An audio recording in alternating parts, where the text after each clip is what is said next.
The frame is already shaking, not violently, just enough to notice the hand holding the camera isn't steady. The water is shallow here, brown, clouded, barely moving. Something large is half submerged in the mud. An alligator. Its body is angled wrong. The tail drags instead of pushing. One hind leg barely moves. Breathing is slow. Too slow for something this size. The camera zooms in, then out again. As if the person filming can't decide where to look. The surface around the animal ripples. Not from movement, but from pressure. Mud shifts near its jaw. Vegetation trembles without wind.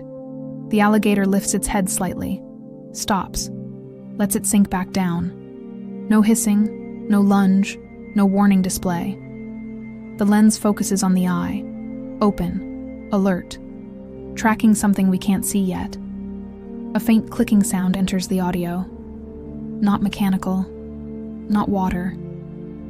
The camera dips lower, closer to the surface. Something small moves along the edge of the frame, then another. The operator pulls back. The space around the alligator feels tighter now. Compressed. As if whatever is happening isn't striking, it's closing in. The location comes later, in metadata recovered with the footage. Southern Florida. Wetland Survey Zone. A controlled area of the Everglades used for seasonal population tracking. The camera wasn't meant to be filming predators. It was part of a stationary wildlife rig, handheld only because something went wrong. The person recording had been documenting water levels after a recent storm. The alligator was already there when the camera turned on. Still alive. Already injured. No one knows how long it had been stuck in that patch of mud. The spiders appear gradually. Not as a sudden wave. Not pouring in. They arrive in positions. One on a reed. Another on floating debris. Several clinging to grass just above the waterline. They don't rush. They wait. The camera zooms in on the alligator's flank. Tiny shapes move against the rough scales. They stop when the animal shifts, resume when it doesn't. The spiders never approach the head. They don't cluster at the eyes or mouth.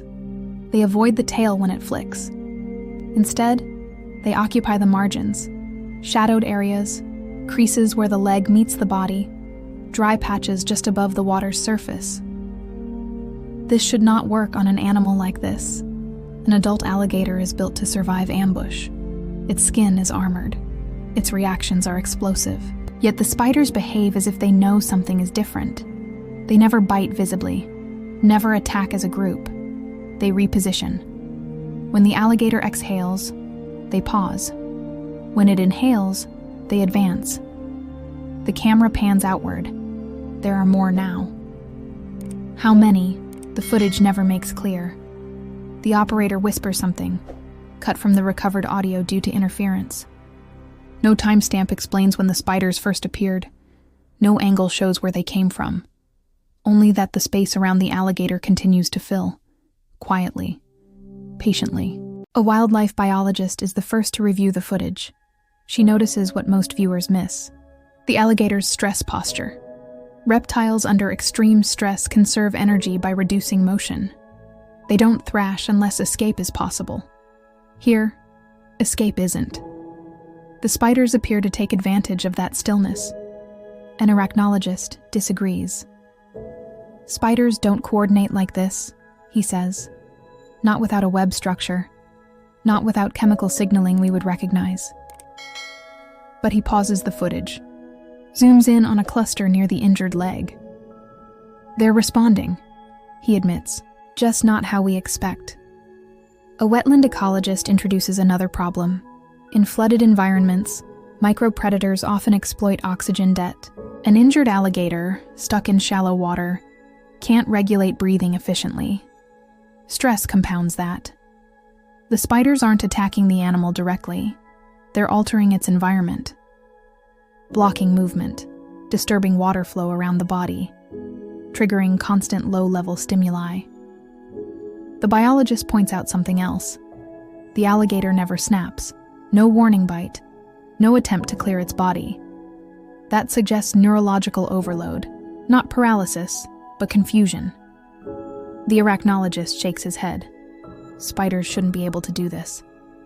The ecologist counters that we don't fully understand swarm thresholds in wetland invertebrates, especially under post-storm conditions. The footage continues. One spider touches the alligator's side. The skin twitches. Several others immediately pull back, as if reacting to the same signal. That behavior isn't documented. They aren't communicating through sound. They aren't touching each other. Yet their timing matches. Delayed, but precise. No expert names a species. They can't. The image resolution breaks down at high zoom. The spiders are small, indistinct, common-looking. That may be the most unsettling part. The alligator moves less as time passes. Not abruptly, gradually. The tail stops flicking. The breathing becomes shallow. The camera remains fixed now, as if the operator doesn't want to interfere. Vegetation around the body is disturbed. Bent stems, broken reeds, but not crushed. The spiders remain at the edges of the frame, sometimes visible, sometimes not. The water grows still, then cloudy. At one point, the alligator's eye closes, opens again. Then the camera feed glitches. When it stabilizes, the body is harder to see. Mud has shifted. Water has risen slightly. There is no violent movement, no final struggle, just absence forming slowly. Later footage shows the same patch of water, empty. The vegetation is rearranged, but intact. No blood, no floating remains, no tracks leading away. Monitoring equipment is installed after the incident, motion sensors, cameras. The alligator is never seen again. No carcass surfaces, no confirmed spider species is identified. The area remains under observation, and the footage ends, not because something happened, but because the recording stopped. This wasn't an ending, just the moment we stopped watching.